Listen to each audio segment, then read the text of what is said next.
Being a superhero might sound like a piece of cake. The KPIs are straightforward. Save people. That's the name of the game. Well, save people, look effortlessly cool, and then vanish into the shadows, cultivating an air of mystery. The Flash, however, takes multitasking to a new level, attempting to salvage everything at once, but in doing so it stumbles more than it soars. We see too many ideas borrowed even from the MCU, too many characters borrowed even from decades ago, and overall, everything is familiar without the surprise of unpredictability.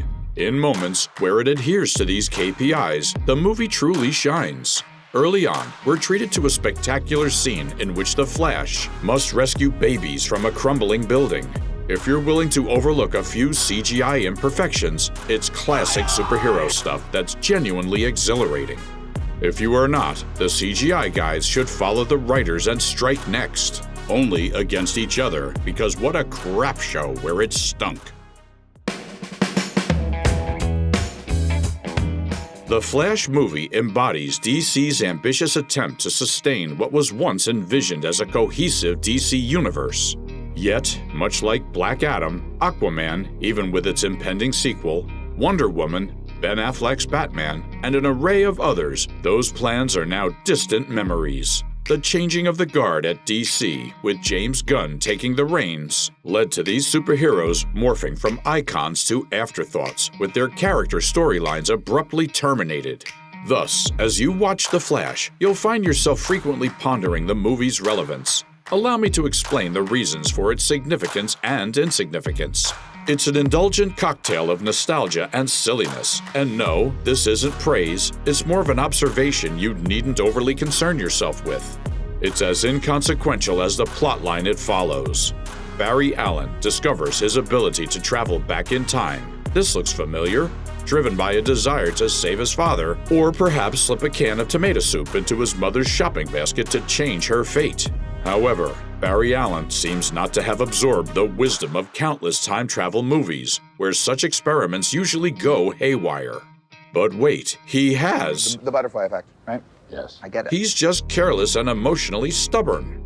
His heart yearns for his mom's return. In a film where the superhero toggles between being endearingly annoying and lovingly charming, The Flash is, for the most part, a delightful tangle. Barry finds himself facing off against his younger, naively impulsive self, the catalyst for the upheaval he's attempting to rectify. People are altered, memories skewed, and pivotal events reshaped. An ill-fated effort to bestow his younger self with his powers concurrently leads to his own powerlessness, with his abilities passed down to his youthful self. Enough about the younger self. Let's call him Barry 2.0.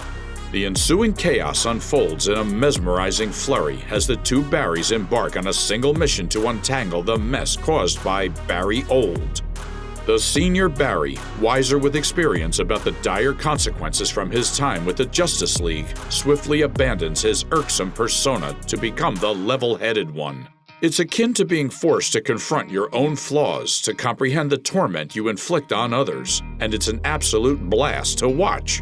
Their escapade eventually uncovers the presence of General Zod on Earth, prompting Barry Old to recognize that the worst is yet to come.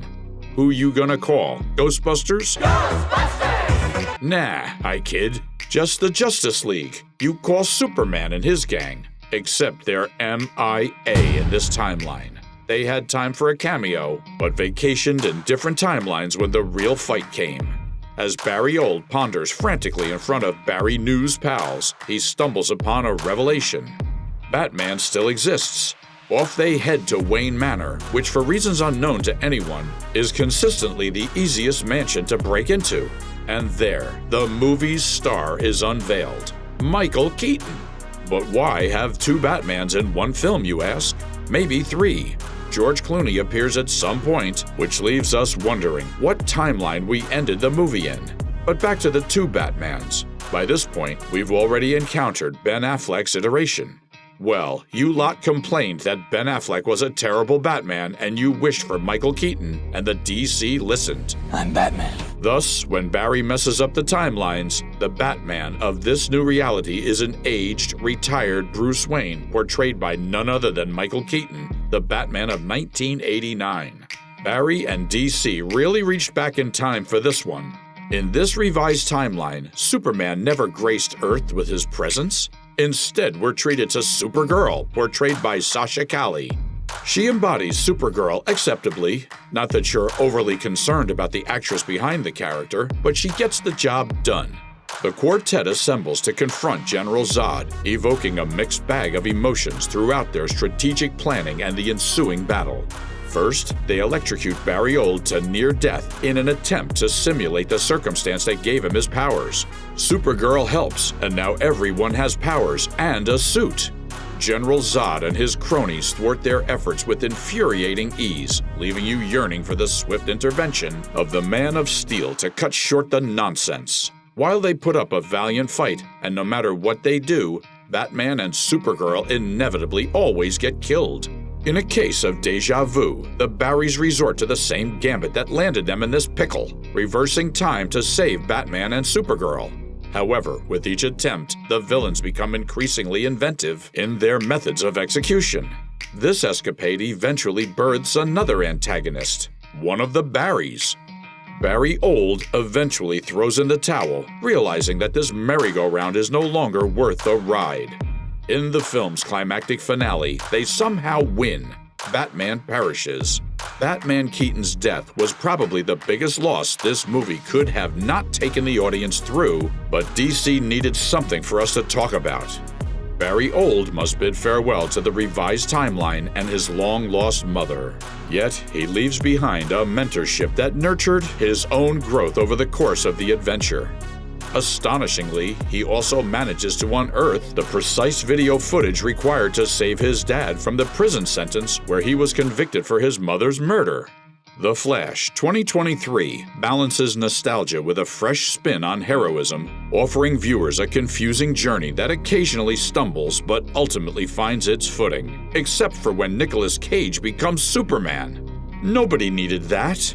With the right amount of humor, the too many references to Warner Brothers properties feels like too many ads, and it doesn't work. We saw right through it. EZRA Miller might suck in the real world, but he sucks less as Barry Allen's and the Flash's in this movie. It's not too terrible. Could have been worse. Robert Pattinson could have been the alternative Batman.